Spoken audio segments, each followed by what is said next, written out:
परिचय। बच्चों, हमने पौधों के बारे में बहुत सारी बातें जान ली हैं। अब हम पौधों में श्वसन के बारे में सीखेंगे।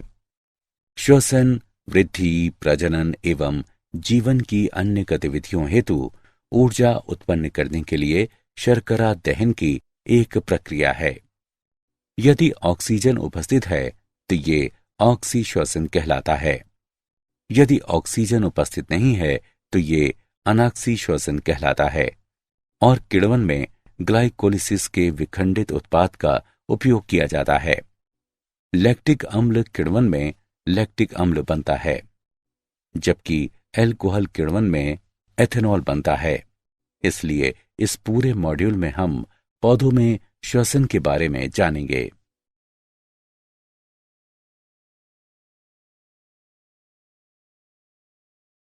उद्देश्य। इस पाठ के अंत में आप निम्न करने में सक्षम हो जाएंगे: पौधों की सांस लेने की प्रक्रिया की चर्चा करना, ग्लाइकोलिसिस की व्याख्या करना, किण्वन के बारे में जानना, ऑक्सी श्वसन की चर्चा करना, ट्राइकार्बोक्सिलिक अम्ल चक्र की व्याख्या करना, इलेक्ट्रॉन परिवहन तंत्र यानी ईटीएस और ऑक्सीकरणी फास्फोरिलीकरण की व्याख्या करना, श्वसनीय संतुलन शीट का विचार देना, श्वसनीय अनुपात को परिभाषित करना। क्या पादप सांस लेते हैं? इस प्रश्न का कोई परोक्ष उत्तर नहीं है। पौधों में श्वसन ऑक्सीजन का उपयोग और कार्बन डाइऑक्साइड को मुक्त करना है। पौधे अपना भोजन बनाने के लिए भी कार्बन डाइऑक्साइड का उपयोग करते हैं और इस प्रक्रिया में ऑक्सीजन भी मुक्त करते हैं। ये प्रक्रिया प्रकाश संश्लेषण कहलाती है। पौधों में श्वसन के लिए कोई विशिष्ट अंग नहीं होते हैं, लेकिन इनमें रंध्र और वात रंध्र पाए जाते हैं। पौधों में श्वसन ऑक्सीजन का उपयोग है, जो ग्लूकोज के साथ जुड़कर कार्बन डाइऑक्साइड, जल और ऊर्जा उत्पन्न करती है। ग्लूकोज के दहन से कार्बन डाइऑक्साइड, जल और ऊर्जा प्राप्त होती है। ग्लाइकोलिसिस। ग्लाइकोलिसिस के दौरान एक ग्लूकोज अणु पायरुविक अम्ल में टूट जाता है और एटीपी के रूप में ऊर्जा मुक्त करता है। ग्लाइकोलिसिस के चरण। ग्लूकोज हेक्सोकाइनेज एंजाइम की उपस्थिति में एटीपी द्वारा ग्लूकोज 6 फॉस्फेट में फॉस्फरीकृत हो जाता है। इस अभिक्रिया में एक एटीपी का उपयोग किया जाता है। ग्लूकोज 6 फॉस्फेट फॉस्फोग्लूकोज आइसोमरेज एंजाइम की उपस्थिति में अपने समावयवी फ्रुक्टोज 6 फॉस्फेट में परिवर्तित हो जाता है। फ्रुक्टोज 6 फॉस्फेट फॉस्फोफ्रुक्टोकाइनेज एंजाइम की उपस्थिति में एटीपी द्वारा फॉस्फरीकृत हो जाता है। इस प्रकार फ्रुक्टोज 1,6 डाइफॉस्फेट बनता है और एटीपी के एक और अणु का उपभोग किया जाता है। अब फ्रुक्टोज 1,6 डाइफॉस्फेट एल्डोलेज एंजाइम की क्रिया द्वारा 3 कार्बन शर्कराओं डाइहाइड्रोऑक्सी एसीटोन फॉस्फेट यानी DHAP एवं 3 फॉस्फोग्लिसरल्डिहाइड यानी PGAL में 2 अणुओं में विभक्त हो जाता है। डाइहाइड्रोऑक्सी एसीटोन फॉस्फेट यानी DHAP ट्राइओस फॉस्फेट आइसोमरेज एंजाइम की क्रिया द्वारा PGAL में बदल जाता है। अब 3 फॉस्फोग्लिसरल्डिहाइड 3 बाइफॉस्फोग्लिसरेट में बदल जाता है और NAD+ से NADH+ H+ भी बनाता है।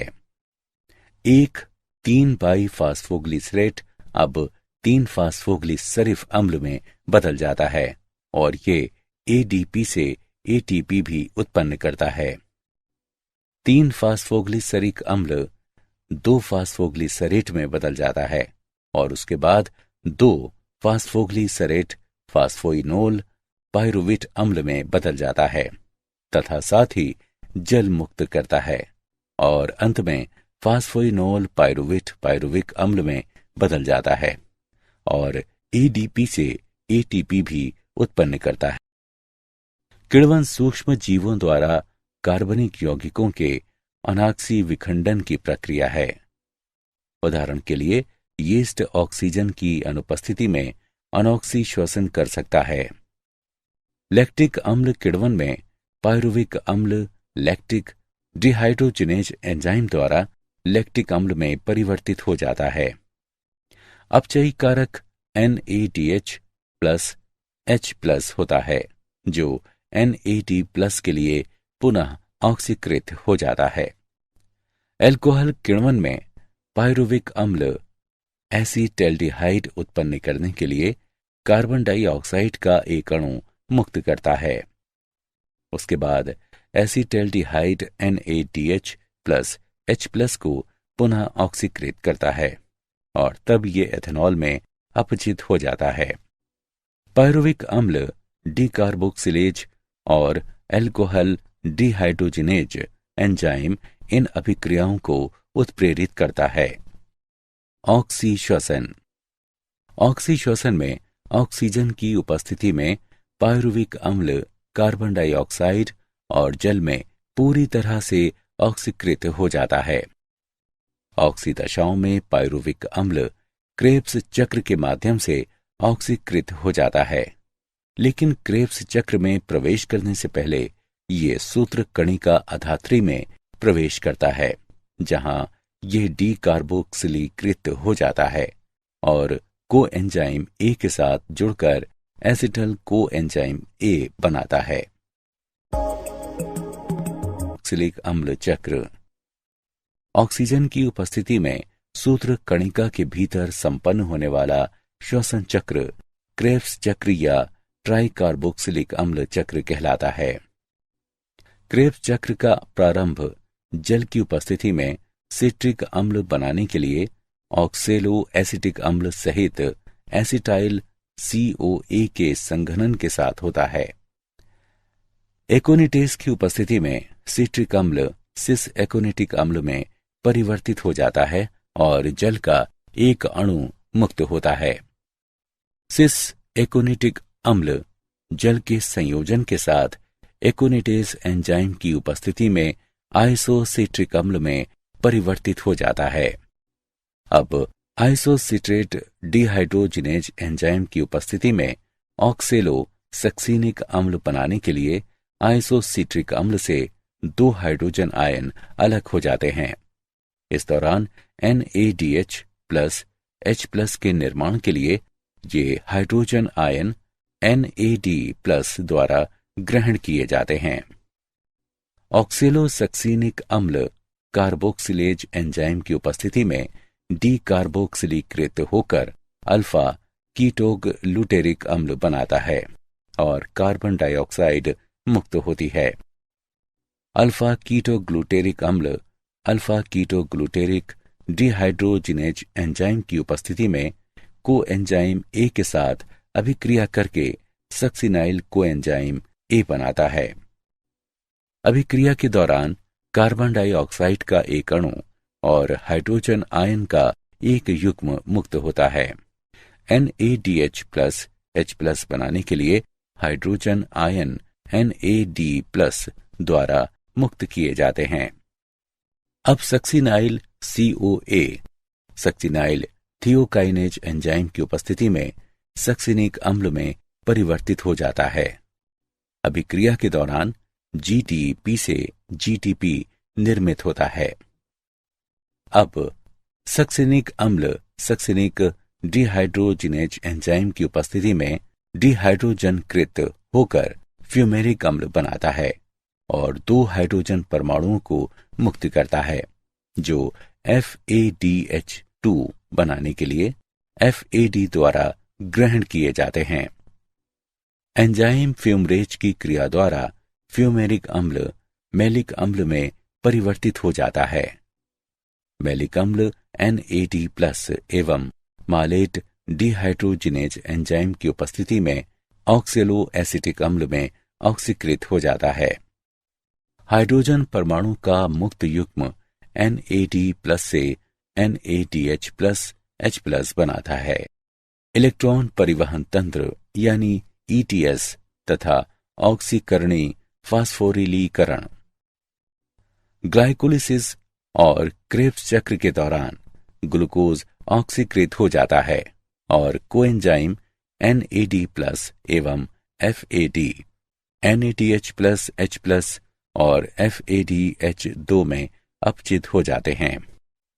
सूत्र कणिका में NADH+H+ से उत्पन्न इलेक्ट्रॉन वाहक प्रोटीन पर स्थानांतरित हो जाते हैं और उत्पन्न प्रोटॉन पूरी झिल्ली में स्थानांतरित हो जाते हैं। इलेक्ट्रॉन वाहक प्रोटीन द्वारा चयनित इलेक्ट्रॉन साइटोक्रोम से निकलकर इलेक्ट्रॉन परिवहन श्रृंखला में साइटोक्रोम की ओर स्थानांतरित होते हैं और ज्यादातर प्रोटॉन पूरी झिल्ली पर स्थानांतरित हो जाते हैं। अब इलेक्ट्रॉन साइटोक्रोम C द्वारा साइटोक्रोम C ऑक्सीडेज कॉम्प्लेक्स पर स्थानांतरित किए जाते हैं और साइटोक्रोम C ऑक्सीडेज कॉम्प्लेक्स प्रोटॉनों को भी झिल्ली के बाहर स्थानांतरित करता है। अब इलेक्ट्रॉन अंतस्थ इलेक्ट्रॉन ग्राही कहलाने वाली ऑक्सीजन तक स्थानांतरित किए जाते हैं और उत्पाद के रूप में जल बनता है। सूत्र कणिका की पूरी झिल्ली में प्रोटॉन का स्थानांतरण प्रोटॉन प्रवणता निर्मित करता है और प्रोटॉन जो एक विशिष्ट चैनल प्रोटीन के माध्यम से माइटोकॉन्ड्रियल अधात्री से पुनः प्रवेश करते हैं, ATP सिंथेज कहलाते हैं। पुनः प्रवेश करने वाले प्रोटॉन ADP और फॉस्फेट से ATP संश्लेषित करते हैं। इस क्रियाविधि के माध्यम से ATP का निर्माण ऑक्सीकारी फास्फोरिलीकरण के रूप में जाना जाता है। श्वसनीय संतुलन शीट। श्वसनीय संतुलन शीट का उपयोग करके हम प्रत्येक ऑक्सीकृत ग्लूकोज अणु के लिए ATP के नेट लाभ की गणना कर सकते हैं। ATP के नेट लाभ की गणना करने के लिए अभिधारणाएं। पथ नीचे दिए गए रूप में क्रमानुसार व्यवस्थित है। ग्लाइकोलिसिस, TCA चक्र और इलेक्ट्रॉन परिवहन प्रणाली। ग्लाइकोलिसिस के दौरान संश्लेषित NADH सूत्र कणिका में प्रवेश करता है, जिसका ऑक्सीकारी फास्फोरिलीकरण में उपयोग किया जाता है। ग्लूकोज के अतिरिक्त पथ में कोई अन्य यौगिक प्रवेश नहीं करता है। मध्यवर्ती पथ में किसी अन्य यौगिक को संश्लेषित नहीं करते हैं। ग्लूकोज के एक अणु के ऑक्सीश्वसन के दौरान 36 ATPase का नेट लाभ हो सकता है। Glucose plus 6 ATP plus 36 ADP plus 36 PI से 6 CO2 plus 42 H2O plus 36 ATP प्राप्त होते हैं। एम्फीबोलिक पथ। प्रायः कार्बोहाइड्रेट का उपयोग श्वसन की क्रियाधार के रूप में किया जाता है। श्वसन में प्रवेश करने से पहले कार्बोहाइड्रेट सबसे पहले ग्लूकोज में परिवर्तित होते हैं। अन्य क्रियाधार भी सांस ले सकते हैं, लेकिन वे पहले चरण में पथ में प्रवेश नहीं करते हैं। उदाहरण के लिए सबसे पहले वसा को ग्लिसरॉल और वसा अम्ल में विघटित होने की जरूरत होती है।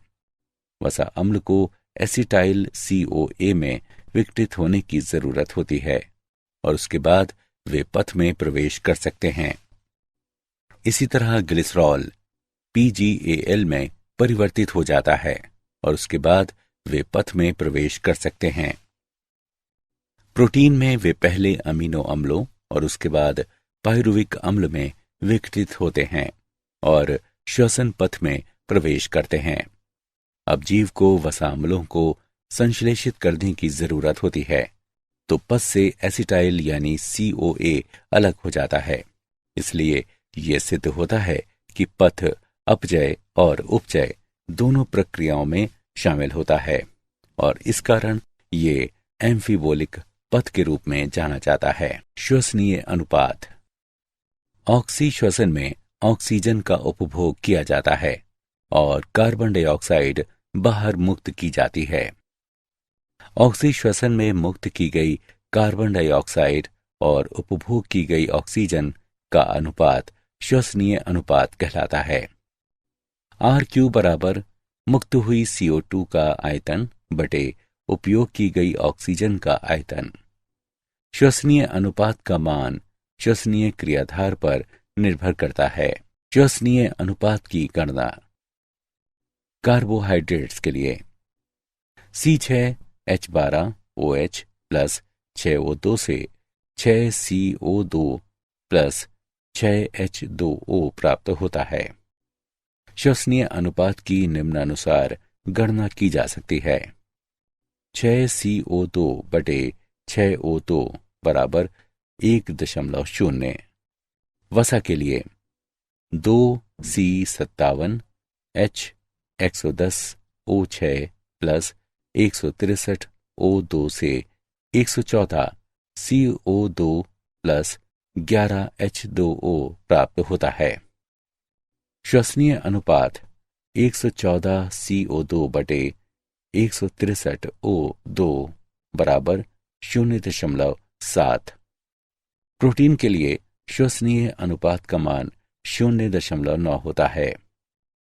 क्या आप जानते हैं यीस्ट की 500 से अधिक प्रजातियां होती हैं। यीस्ट बियर में स्वाद एवं सुगंध मिश्रित करने के लिए जिम्मेदार होता है।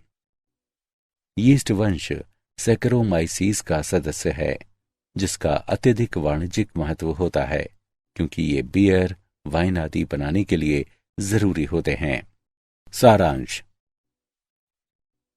आइए हमने जो कुछ सीखा है उसे संक्षेप में दोहराएं। पौधों में श्वसन ऑक्सीजन का उपयोग है जो ग्लूकोज के साथ जुड़कर कार्बन डाइऑक्साइड, जल और ऊर्जा उत्पन्न करती है। ग्लाइकोलिसिस के दौरान एक ग्लूकोज अणु पायरुविक अम्ल में टूट जाता है और एटीपी के रूप में ऊर्जा मुक्त करता है। किण्वन सूक्ष्म जीवों द्वारा कार्बनिक यौगिकों के अनाक्सी विखंडन की प्रक्रिया है। ऑक्सी श्वसन में ऑक्सीजन की उपस्थिति में पायरुविक अम्ल कार्बन डाइऑक्साइड और जल में पूरी तरह से ऑक्सीकृत हो जाता है।